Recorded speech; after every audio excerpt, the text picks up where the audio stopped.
Bienvenidos, qué placer que nos acompañen. Es noticia Honduras, faltan menos de 3 semanas y no se ha implementado un nuevo sistema de transmisión de datos que ya debería estar socializándose entre las personas que estarán en las mesas electorales. Preguntamos, ¿tendrá la nación elecciones transparentes? Vamos a analizar el panorama. En noticia Estados Unidos, el magnate Donald Trump afirma que Israel literalmente era dueño del Congreso. El expresidente dijo en una reciente entrevista que el Congreso de Estados Unidos estaba legítimamente controlado por el gobierno de Israel hasta que miembros del escuadrón progresista se unieron al Congreso en el año 2018. ¿Era o seguirá siendo el propietario? En Noticia El Mundo, cumbre del clima, China, la segunda mayor economía del planeta, reclamó más esfuerzos de países desarrollados para cumplir metas climáticas y definió al multilateralismo como la receta correcta para responder al cambio climático. El gigante asiático persistirá en el desarrollo verde y bajo en carbono. ¿Será que el resto de las economías hegemónicas seguirá ese derrotero? Analistas dicen que no queda otro camino.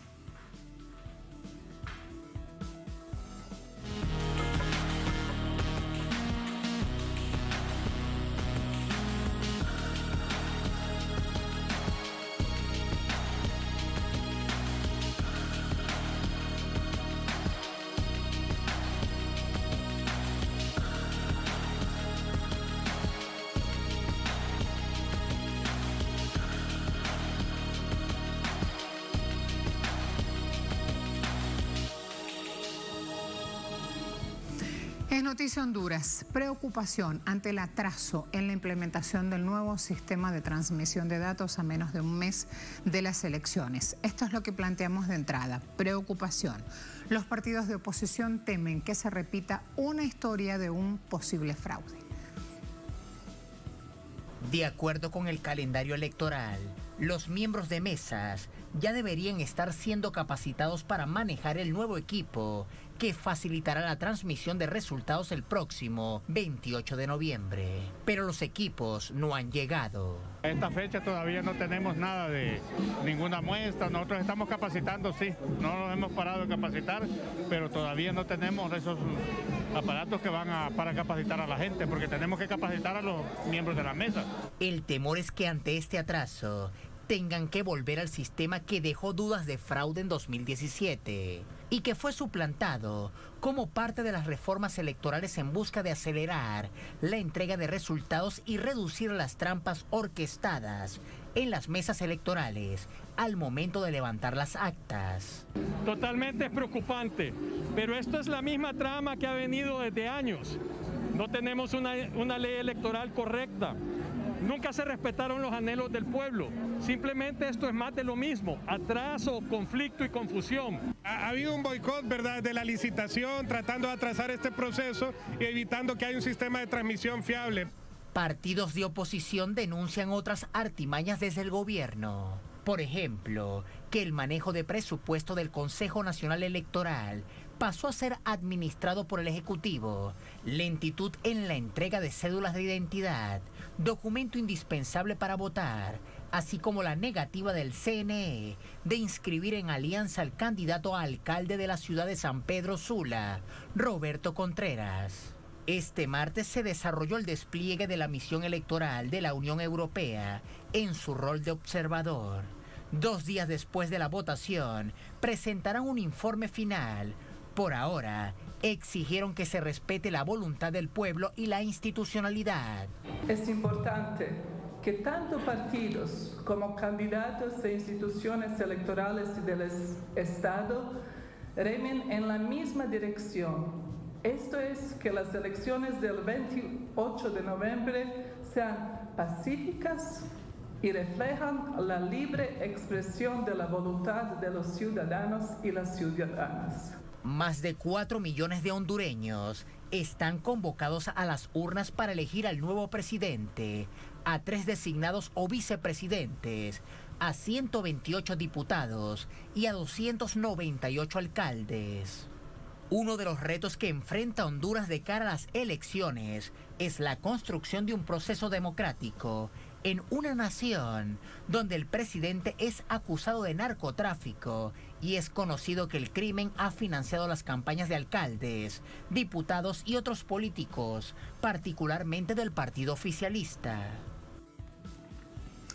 Luque Medina, militante del Partido Libre, miembro de la Coordinación Nacional y delegado ante el Consejo Consultivo del Consejo Nacional Electoral y ex precandidato a designado presidencial en fórmula de Xiomara Castro de Celaya, nos acompaña desde Tegucigalpa. Bienvenido, buenas noches.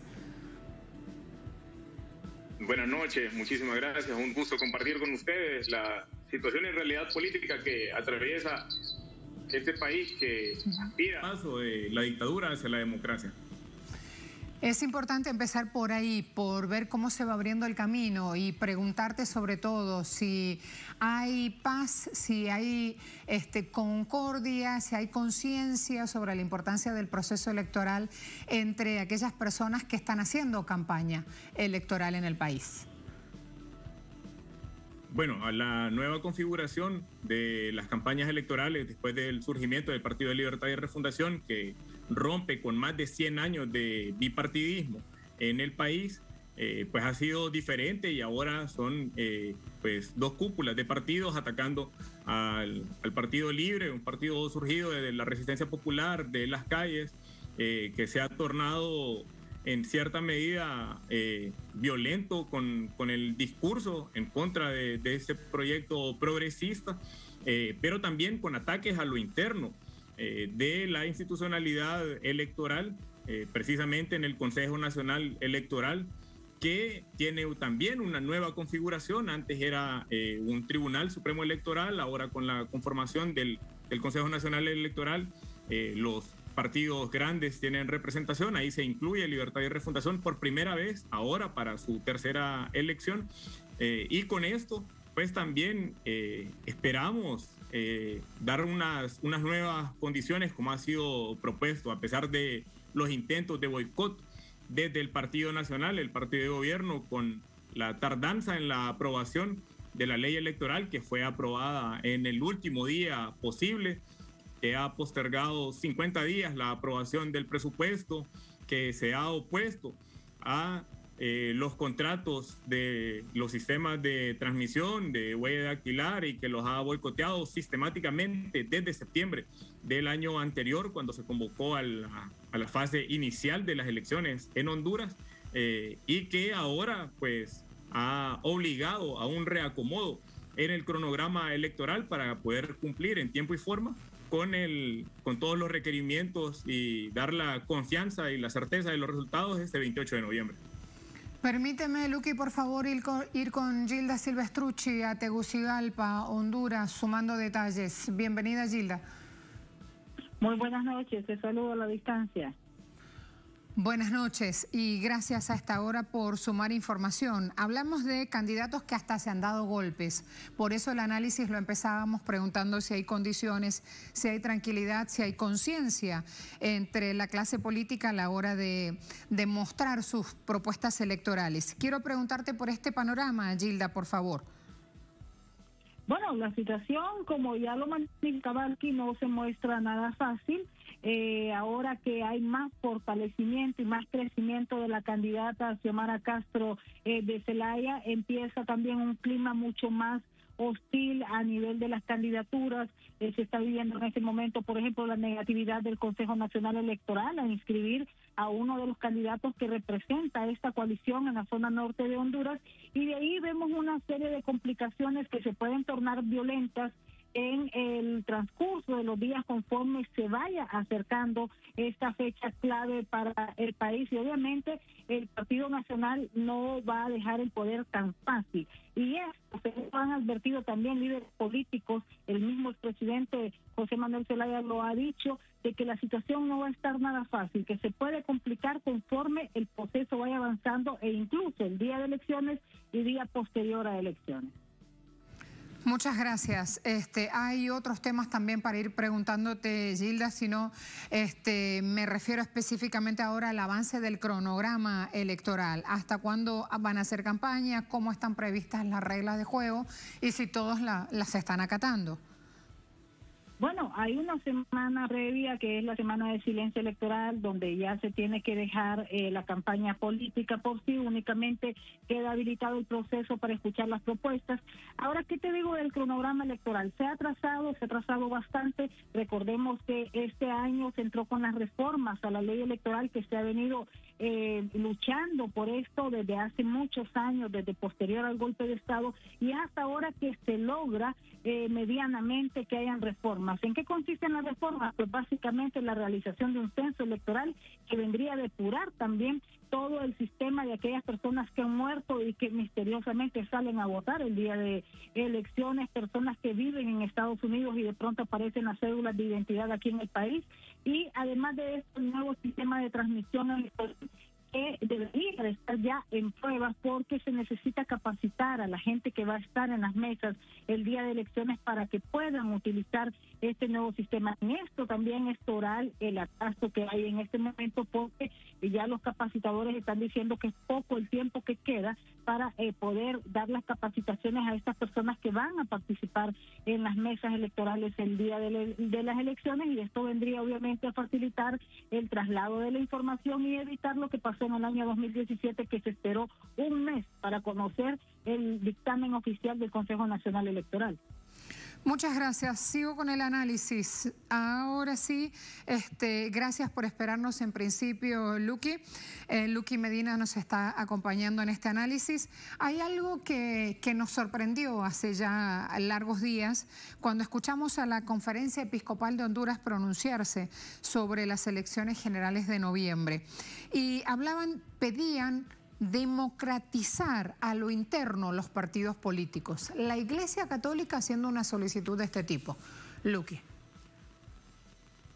Sí, si bien la Conferencia Episcopal ha tenido diversos pronunciamientos a lo largo del año con temas que son de polarización y que hay una división clara en la sociedad, en primera instancia se pronunciaron en contra de las zonas especiales de desarrollo económico, conocidas como sedes, que es la venta de la soberanía.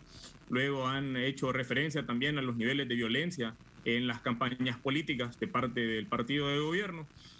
Y ahora con este llamado a la democratización dentro de los partidos, bueno, entendiendo ellos como personajes ajenos a los partidos y pretendiendo dar algunas sugerencias.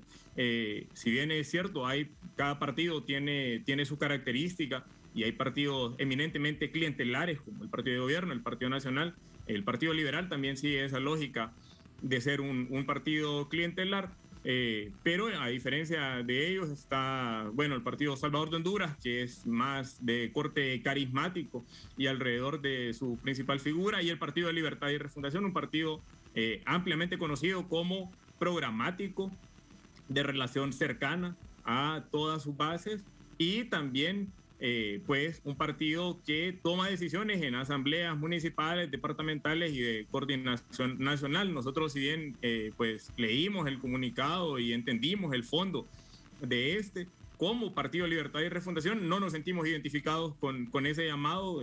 Entendemos que cumplimos ampliamente con requisitos de democracia interna en el partido político, y nos parece bien que hagan ese llamado a los otros partidos, aunque no los hayan mencionado como tal.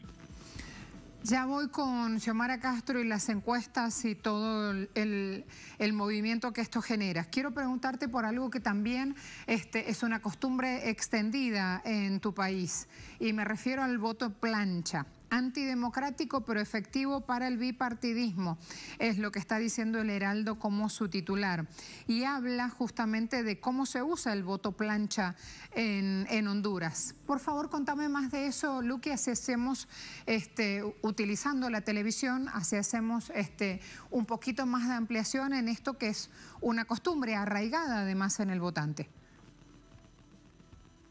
Sí, bueno, con las encuestas, pues ya se mencionaba desde el inicio de la campaña, desde la última semana de agosto, que Xiomara Castro de Zelaya tenía una intención de entre 8 y 9% por encima de su contendiente más cercano, el representante del Partido Nacional, Nasri Furazabla, que es del partido de gobierno, actual alcalde de la capital de Honduras. Y ha salido otra encuesta, una medición posterior a la coalición, que se ha dado un acuerdo político donde se integra Salvador Nasralla y Dori Gutiérrez, líderes también de la oposición de dos partidos diferentes, ahora en fórmula como designados presidenciales de Xiomara Castro.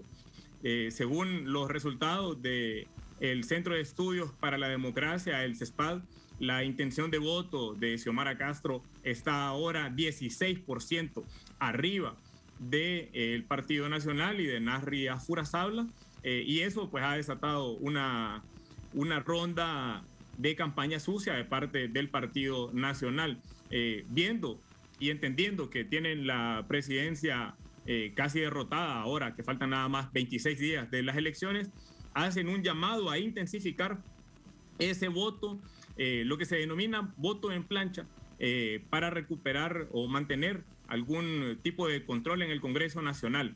La elección de nivel presidencial y de niveles de alcaldías es de forma directa y por mayoría simple, así que uno marca directamente sobre la casilla de su candidato o candidata favorita. Lo mismo sucede con la elección de los congresistas o diputados, pero la forma de elección es diferente y existe algo que se denomina un cociente electoral. Así que aunque uno vote por una definida persona, una figura con quien alguien simpatice, estas van sumando a las marcas totales del partido. Y solo para poner un ejemplo rápido, si hay 10 personas que marcan por 10 candidatos a diputados, que la posibilidad en cierto departamento sean 10 personas, pero de diferentes partidos, esto va disminuyendo la posibilidad de que el partido cuente sus marcas, que al final el total de candidatos a congresistas está dividido por departamentos, es una relación en base al caudal electoral, entonces debe sumar la cantidad de marcas posibles en ese departamento para que cuente como un voto. No se considera un voto cada marca debajo de un candidato o candidata, sino la totalidad de estos, que puede hacerse por todos los candidatos y candidatas de un solo partido. A eso se le denomina un voto en plancha y es un voto de mayor peso en proporción, si pudiéramos decirlo así, que cuando un voto que se divide en diversos partidos o que no obtiene todas las marcas dentro del partido con el que simpatiza. Esto lo que hace posible es que menor cantidad de votantes dando el voto por todos los candidatos de cierto partido puedan escoger a mayor número de diputados, aunque haya mayor cantidad de votantes distribuyendo sus votos en diversos candidatos de diversos partidos. Por eso el llamado de los partidos es pues a votar por todos sus candidatos y candidatas, entendiendo también que lo que hay de fondo es un proyecto de país para acompañar a los candidatos o candidata presidencial y a sus candidatos a alcaldes para que esto sea posible. Y algo más, Luqui, ¿por qué dicen los partidos de oposición tememos que se repita la historia de un fraude? Sí, ha habido, pues desde septiembre del año anterior que se convocó a la primera etapa de las elecciones generales, ha habido un intento, una campaña sucia, mucho globo sonda, primero de que no se iban a realizar las elecciones primarias o elecciones internas de los partidos que tuvimos en marzo de este año, donde 3 de los 14 partidos políticos fuimos a este tipo de elecciones y pudimos elegir a nuestros candidatos y candidatas. Y finalmente, pues lo que ha sucedido desde mayo hacia acá, con la tardanza en la aprobación de la ley electoral, con el boicot a los procesos de licitación del sistema de transmisión de resultados electorales preliminares, el TREP, y también ahora otra innovación, además de esta transmisión electrónica del acta, es la incorporación de la verificación de huella dactilar para que solamente la gente que esté viva tenga la capacidad de votar, y que además sea una forma de auditoría ex post a las elecciones. Pues ha habido también una disminución. Inicialmente se pensaba transmitir desde las 18.300 juntas receptoras de votos, antes conocidas como mesas electorales. La tardanza del presupuesto obligó al reacomodo del cronograma electoral, obligó también al reacomodo del presupuesto, y ahora será posible hacer la transmisión de resultados desde cada centro electoral. Entonces pasamos de tener esperanzas de transmisión desde 18.300 puntos hasta 6.500 puntos para tener resultados rápidos la misma noche de las elecciones. Todo este clima, sumado además a la campaña de violencia desde el partido de gobierno replicada por todas sus estructuras, mantiene con cierto nivel de zozobra a la población. Pero también hacemos ese llamado a la esperanza, a seguir movilizando, organizando, porque bueno, ahora lo que sigue y que nosotros pretendemos desde los partidos políticos tener mayor certeza de qué va a suceder con la transmisión. Estamos a la espera de tener el simulacro de transmisión de resultados electorales en 296 de los 298 municipios el próximo 13 de noviembre. Esa será la clave para que los partidos políticos podamos despejar todas las dudas que tenemos alrededor del proceso de transmisión, y al par de eso continuar con la capacitación exhaustiva para lo que cada partido político ya ha entrenado y tiene seleccionado a su personal para el día de las elecciones. Muchas gracias, Luqui. Hasta la próxima. Buenas noches. Gracias a ustedes. Feliz noche. Igualmente, es noticia Estados Unidos. El magnate Donald Trump afirma que Israel literalmente era dueño del Congreso de su país. El expresidente dijo en una reciente entrevista que el Congreso de Estados Unidos estaba legítimamente controlado por el gobierno de Israel hasta que miembros del escuadrón progresista se unieron al Congreso en 2018. ¿Era o seguirá siendo el propietario? Es lo que preguntamos y a la vuelta analizamos.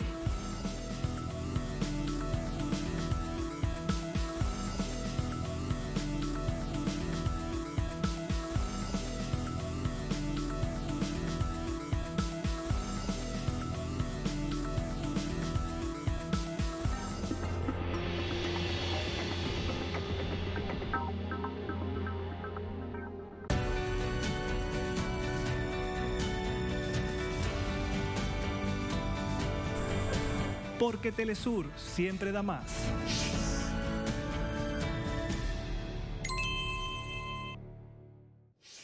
Recorre los acontecimientos nacionales e internacionales en un espacio que ofrece lo más relevante del panorama mundial y lo que fue noticia durante toda la semana. En síntesis, todos los viernes, solo por Telesur.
Es noticia de Estados Unidos, lo dijo Donald Trump. Israel literalmente era dueño del Congreso de Washington. También dijo que ahora no lo es.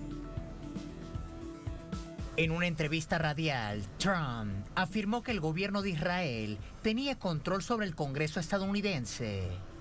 El mayor cambio que he visto en el Congreso es que Israel era literalmente dueño del Congreso.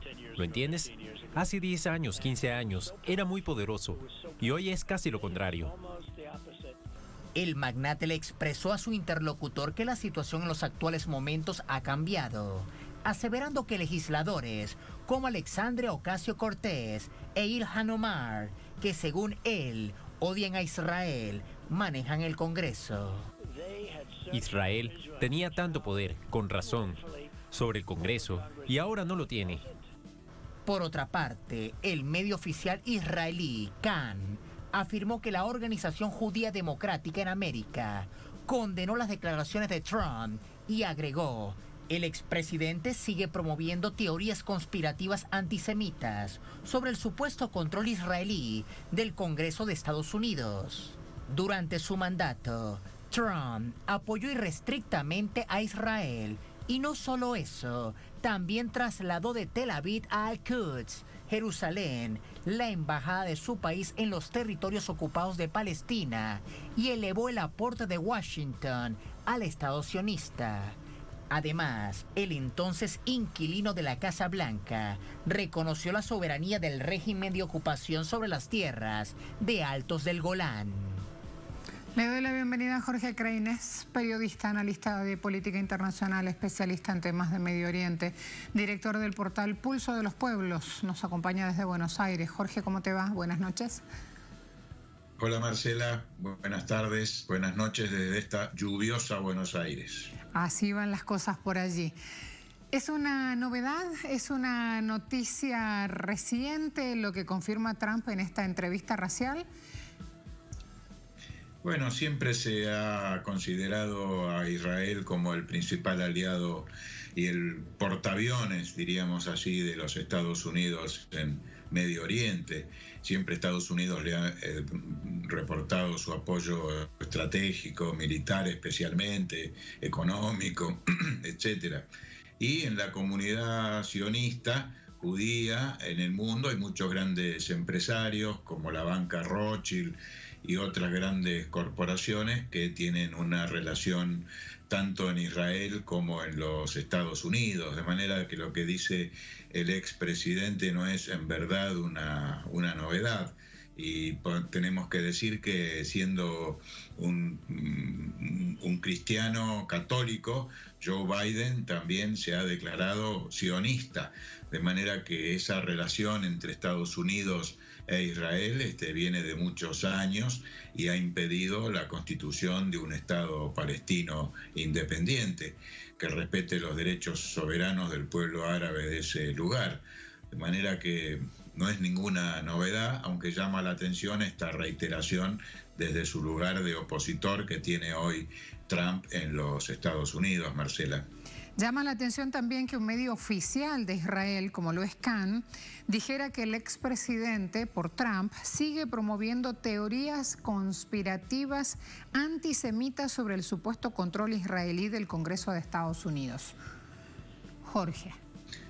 Bueno, tal vez pretenda que o estén preocupados de que esa idea de que en realidad Israel controla el Congreso norteamericano genere un movimiento nacionalista, chauvinista en los Estados Unidos. Creo que es muy difícil porque, nos tienen acostumbrados a estas declaraciones rimbombantes que llaman la atención, que abren debates que no son los debates reales, porque el debate real en todo caso es que el Parlamento de los Estados Unidos, sea como sea, no tiene representación popular, sino que de hecho, a pesar de que son votados, ellos representan a las grandes corporaciones transnacionales, a los intereses de los bancos estadounidenses, de las petroleras, del complejo militar industrial y de otros sectores poderosos de los Estados Unidos. Está el famoso lobby de cada una de estas corporaciones que actúan en el Parlamento y también es conocido el respaldo que Estados Unidos siempre le ha dado a Israel como su socio estratégico, pero también el respaldo que le ha dado a Arabia Saudí, que le ha dado a otras monarquías, jequiatos y emiratos del mundo del Medio Oriente. Así que, y por otra parte, en el Medio Oriente el debate real no es ese, sino que el debate real es si le van a dar o no al pueblo palestino de una vez por todas el derecho a contar con un Estado nacional independiente. Entonces, si nos quieren hacer discutir si Israel domina o no domina el Congreso de los Estados Unidos, pero no cabe duda alguna que quien domina el Congreso de Estados Unidos es el complejo de transnacionales y de grandes poderes económicos privados de los Estados Unidos, que van en detrimento de la comunidad internacional y del propio pueblo de los Estados Unidos, Marcela. Iba a preguntarte, mientras te oía, ¿cómo impacta esto en la causa palestina? Tener la confirmación de boca del propio expresidente estadounidense. Bueno, creo que el pueblo palestino tiene bastante claro cuáles son sus enemigos, quiénes son los que hasta ahora han impedido la constitución y el reconocimiento de los derechos nacionales del pueblo de Palestina. Creo que puede impactar, digamos, en el sentido de confirmar contra quienes está peleando ese pueblo, y al mismo tiempo tal vez pueda ayudar a que algunos monarcas y emires y jeques del mundo árabe que han estado reconociendo al Estado de Israel, rompiendo con los acuerdos de la Liga Árabe de no reconocer al Estado que tiene su capital en Tel Aviv, se hagan cargo de los errores que han cometido y regresen a su posición histórica de no reconocer a Israel hasta que no se constituya el Estado de Palestina. Así que, creo que la repercusión puede ser aprovechada en todo caso por la autoridad palestina y los sectores, distintos sectores políticos de ese pueblo tan agredido históricamente e impedido de ejercer sus derechos de una manera más clara, ¿no? De una manera de relacionar su lucha y su demanda nacional como una batalla antiimperialista junto al resto de las batallas antiimperialistas que se desarrollan en todo el mundo, Marcela. ¿Cambió algo con el hecho de que Joe Biden haya llegado a la presidencia del país, o el sionismo también está presente en ese gabinete de trabajo? No ha cambiado nada, y el sionismo sigue teniendo un peso evidente en el aparato económico y seguramente un lobby muy importante también en el Congreso de los Estados Unidos, en el Departamento de Estado y desde ya en el Pentágono, que es el que apoya militarmente a Israel en sus políticas agresivas hacia los países con los que tiene fronteras, las amenazas que sistemáticamente realiza contra Irán. En fin, es un Estado agresivo, militarizado, allí en el Medio Oriente, que tiene todo el apoyo de los Estados Unidos, tanto del Partido Demócrata como del Partido Republicano. ¿Y por qué dice ahora no dominan el Congreso Trump? No solamente habla de Ocasio-Cortez, sino también de Ilhan Omar. ¿A qué se refiere? ¿En qué nueva burbuja pretende meternos? Bueno, creo que pretenden introducirnos en debates que no son los reales. No queda duda quiénes son los que predominan en el Congreso norteamericano. Y si ahora no son determinadas corporaciones, porque sí hay que reconocer que existen contradicciones entre ellas. Por ejemplo, yo veo un paulatino descenso de la importancia de las corporaciones petroleras por el solo hecho de que el petróleo está cada vez más escaso y va siendo reemplazado como combustible y mecanismo para el desenvolvimiento de las economías, de las industrias y demás. Y prevalece entonces el sector financiero, prevalece mucho el sector tecnológico en los aspectos militares por sobre el sector industrial pesado. En fin, el capitalismo se va modificando y hay ciertas corporaciones más modernas que van prevaleciendo sobre otras más antiguas, pero la idea de que el proceso de centralización y concentración del capital en cada vez menos manos se está produciendo y la representación en el Parlamento de los Estados Unidos se representa allí de esa manera, es algo que no cambia al margen de los lobbies que estén prevaleciendo en algún momento o en otra, Marcela. Gracias. Buenas noches, Jorge. Un abrazo, adiós. Adiós. Fíjense cuánta información sometida en ese análisis, cuánta información condensada sobre el presente en Estados Unidos. Es noticia el mundo también, cumbre del clima. China, la segunda mayor economía del planeta, reclamó más esfuerzo de países desarrollados para cumplir las metas climáticas y definió al multilateralismo como la receta correcta para responder al cambio climático. El gigante asiático persistirá en el desarrollo verde y bajo en carbono. Preguntamos, ¿será que el resto de las economías hegemónicas seguirá ese derrotero? Lo analizamos. Hay expertos que dicen no hay otro camino.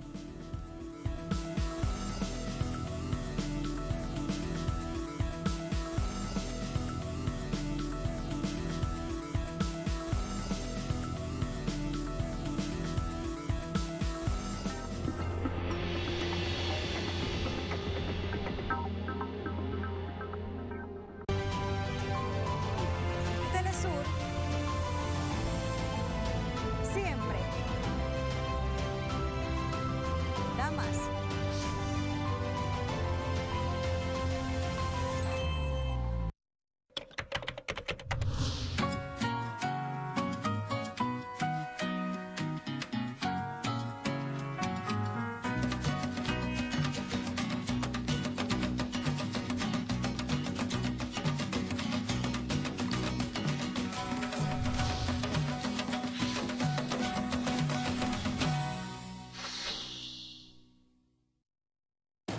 La geopolítica latinoamericana expuesta a través de los diarios. Cada día observa lo que la prensa tiene que decir desde Enclave Mediática. Lunes a viernes. Solo por Telesur. Sigue minuto a minuto nuestra programación, ahora disponible también en audio a través de nuestra página web. Podrás mantenerte al día sobre los acontecimientos y noticias que suceden alrededor del mundo con un enfoque latinoamericano y confiable. Telesur, la señal informativa de América Latina y el Caribe.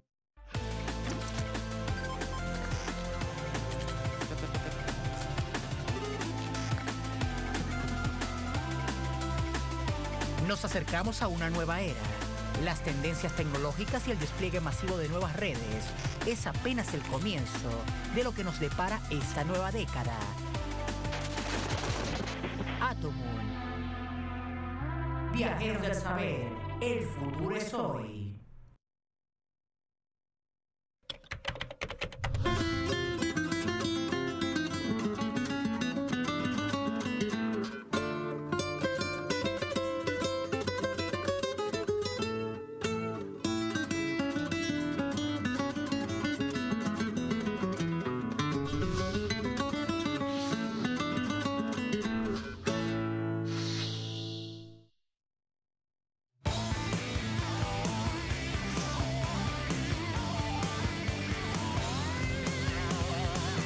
La mejor información de nuestra América Deportiva. Un espacio para el análisis y mirar el deporte como nunca antes. Sábados y domingos. Solo por Telesur. El fútbol o el béisbol. Y si encuentras el espacio donde ambos convergen, donde te hable de su historia, su alcance y sus curiosidades, existe y lo disfrutas en Goles al Bate. Sábados, solo por Telesur.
Es noticia mundo, el presidente de China se pronunció. Xi Jinping exhortó a los países desarrollados a sumar esfuerzos para cumplir con las metas en materia ambiental. Su apuesta es al multilateralismo, les decía antes de ir a la pausa, como herramienta correcta para responder a los efectos negativos que nos deja el cambio climático. En el marco de la Conferencia de las Naciones Unidas sobre el Cambio Climático, mediante una declaración escrita, el presidente chino, Xi Jinping, llamó a los países potencia a reforzar las acciones para afrontar los desafíos del cambio climático y cumplir con el Acuerdo de París. El mandatario del país con mayor emisión de carbono del mundo se comprometió a persistir en el desarrollo de la economía verde y baja en carbono. El presidente chino propuso adoptar políticas integrales para la protección medioambiental, para el desarrollo económico sostenible y para abordar el cambio climático, salvaguardando el bienestar de la población. Xi Jinping también dijo que las principales economías deben fortalecer la cooperación en esta área. En este sentido, destacó el multilateralismo como herramienta central para alcanzar estos objetivos. Pidió a los países desarrollados que incrementen su apoyo a los países en desarrollo. Considera que los miembros del G20 son quienes deben tomar la iniciativa en esta materia y empezar a dejar atrás la dependencia de la explotación de los recursos no renovables. Por su parte, el presidente de Estados Unidos, Joe Biden, lejos de presentar soluciones, fustigó a China y a Rusia por no asistir a la cumbre. Este año la humanidad enfrenta una encrucijada que no podría ser más clara. El cambio climático se está intensificando y afecta a todas las regiones del planeta. Y la meta principal es impedir que el calentamiento del planeta sobrepase un aumento de 1,5 grados centígrados. Les presento a Gabriel Merino, investigador del CONICET, del Consejo Nacional de Investigaciones Científicas y Técnicas de Argentina. Es docente de la Universidad Nacional de La Plata y coordinador del Grupo de Trabajo Claxo China y el Mapa del Poder Mundial. Nos acompaña desde Buenos Aires. Bienvenido, buenas noches. ¿Qué tal? Buenas noches, un gusto estar con ustedes. Lo mismo para nosotros. ¿Qué resaltarías como trabajos importantes logrados en esta cumbre, donde 120 líderes mundiales reunidos junto a científicos y expertos en salud daban su palabra de actuar? Bueno, estamos en un mundo en donde se empieza a ver cada vez más fuerte la emergencia del cambio climático.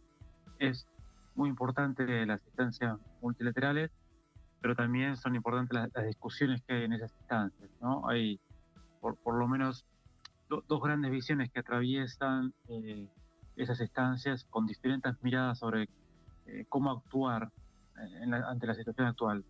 Una es como que todos los países son iguales y las responsabilidades son de igual forma compartidas. Y otra es señalando las desigualdades que hay en el mundo para afrontar el cambio climático. Hay algunos datos que son alarmantes. Por ejemplo, el 10% más rico de las personas del mundo emite el 52% de las emisiones de dióxido de carbono. Mientras que el 42%, que podemos decir sería un sector de ingreso medio mundial, emite más o menos la misma cantidad en relación a la población, el 42% de las emisiones, y el 50% más pobre emite solo el 7%. Entonces acá hay una gran desigualdad que quizás está un poco desdibujada y poco tratada en estas instancias multilaterales, donde la voz cantante lo llevan los países del G7, sobre todo a partir de la ausencia de China y de Rusia. China pidió asistir vía virtual, pero Xi Jinping no sale desde que comenzó el COVID-19, no sale del país. Y bueno, no le fue posibilitada esa opción. Pero digo, en esa cumbre donde el G7 sea la voz cantante, aparece este problema, ¿no? Esa desigualdad no es tratada, como tampoco es tratado el tema de que si uno mide también per cápita y observa esos países, tanto Canadá como Estados Unidos como Alemania, junto a Qatar, Kuwait y Arabia Saudita, aparecen en los primeros puestos de emisiones de dióxido de carbono per cápita. Esto también es otro problema, porque además son los países que desde hace 200 años emiten, ¿no? o han contaminado dominantemente la atmósfera, representan la mayor parte de las emisiones de carbono acumuladas. Entonces me parece que por un lado hay un esfuerzo importante de la humanidad que avanza a reconocer cada vez más el problema del cambio climático, y también Estados Unidos cambia un poco la postura negacionista con respecto a la que tenía Trump en la administración anterior, pero por otro lado no es atendida como se debe en esta cumbre ni en las anteriores, y eso es lamentable. La cuestión de las desigualdades acerca de la emisión, de las responsabilidades de las economías principales, de las responsabilidades de las economías desarrolladas, y del hecho de que, insisto, el 10% más rico de la población mundial emite más de la mitad del dióxido de las emisiones de dióxido de carbono, y hace muy poco para frenar eso. Hablaba ayer una de nuestras invitadas aludiendo a toda esta situación que a su juicio lo que se necesita es emplear el término justicia en este caso. Justicia climática, decía ella. Y yo quiero preguntarte también ahora, Gabriel, sobre esta decepción de los países más pequeños en este encuentro, en esta COP26. La mayoría de los mandatarios se ha pronunciado de una forma muy cruda, diciendo no soy optimista de que vaya a haber suficiente. Por ejemplo, el presidente panameño, Cortizo. Sí, y porque justamente hay primero un no reconocimiento de esa situación. Los países desarrollados no asumen la responsabilidad diferencial que le corresponde como grandes emisores. Por otro lado, Biden y otros mandatarios y Occidente, y si uno ve la prensa occidental, se encarga de fustigar a China porque no fue, cuando tranquilamente se podría haber sido virtual la cumbre para que asista Xi Jinping. Pero por otro lado, China, que si bien es el principal emisor como país de gases de efecto invernadero, si uno lo mide per cápita, ¿no? Por la tremenda población de China, China emite menos en términos per cápita que Estados Unidos, que Canadá, Qatar o que otros países, ¿no? Que tienen las tasas más altas de emisión. Y además China sí ha avanzado en cosas más concretas, en contraste, ¿no? con otras economías desarrolladas, entre ellos defender los consensos multilaterales. Recordemos que uno de esos consensos es el Acuerdo de París. Estados Unidos había retirado, ahora, bueno, por suerte volvió.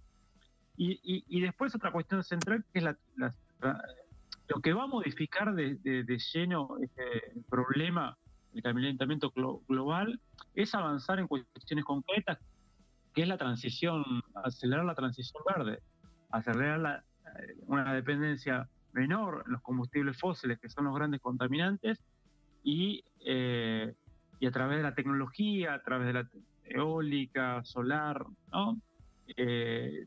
Renovables o fósiles pero menos contaminantes como el gas, etcétera, avanzar en una transición energética. Y en ese sentido son los países de Asia-Pacífico, y entre ellos China, los que más han avanzado, y de hecho China ya se ha consolidado como gran potencia de la transición energética. También podemos hablar en este sentido de Corea del Sur, como otros países que lideran, Japón mismo.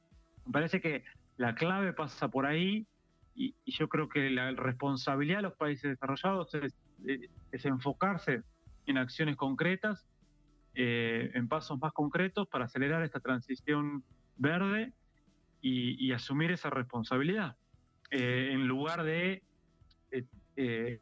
simplemente dar discursos que están muy bien y que ponen el tema sobre la mesa, pero que son generales, o fustigar a otros países. Me parece que ahí está el tema, y que es lo que lamentablemente no se termina de abordar del todo, aunque hay acciones, ¿no? Estamos viendo una transición también en el tema del mercado automotriz en ese sentido, pero todavía son débiles estas acciones. Muchas gracias, Gabriel. Vemos allí los compromisos, las apelaciones, el uso de los mismos nombres en esta COP26 y falta aún un mismo código de acción. Agradecemos que nos atiendas a esta hora para este análisis. Hasta la próxima. Bueno, el agradecido soy yo. Abrazos y hasta la próxima. Abrazos. Allí tenían a nuestro invitado, quedan conclusiones que seguramente se van a ir esbozando en los próximos días, la disculpa de Biden porque Trump se retiró del acuerdo anterior, el compromiso de India de ir a cero y asumir las metas y cumplirlas, y también la decepción de los países más chicos por esta falta de justicia climática, usando el término de nuestra invitada en la jornada de ayer. Quiero agradecerles a todos la confianza a la hora de ver Es Noticia en pantalla de Telesur. Será hasta la próxima.